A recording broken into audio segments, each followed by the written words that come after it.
சீக்கிரம் போங்க, அவங்களை எப்படியாவது பிடிச்சே ஆகணும்.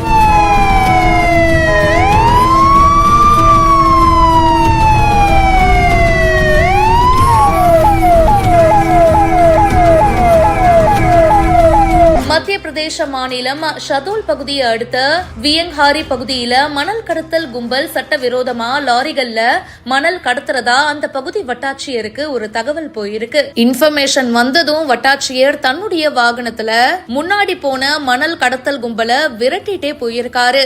அவரு நம்மள பிடிக்க கூடாது, எப்படியாவது இங்க இருந்து எஸ்கேப் ஆகணும் அப்படின்னு அந்த கடத்தல் கும்பல் என்ன பண்ணிருக்காங்க தெரியுமா? அந்த வாகனத்தை ரொம்ப வேகமா இயக்கி இருக்காங்க. அது மட்டும் இல்லாம லாரியில இருந்த கடத்தல் மணலை சாலையில கொட்டி இருக்காங்க. மண்ணு ஃபுல்லா சாலையில கொட்டினா பின்னாடி வர வண்டிக்கு கண்டிப்பா இடையூறு ஏற்படும் இல்லையா? எக்காரணத்தை கொண்டும் அவர்கிட்ட சிக்கிடக்கூடாது அப்படின்னு சொல்லிட்டு இந்த கடத்தல் கும்பல் இப்படி ஒரு பிளான பண்ணியிருக்காங்க.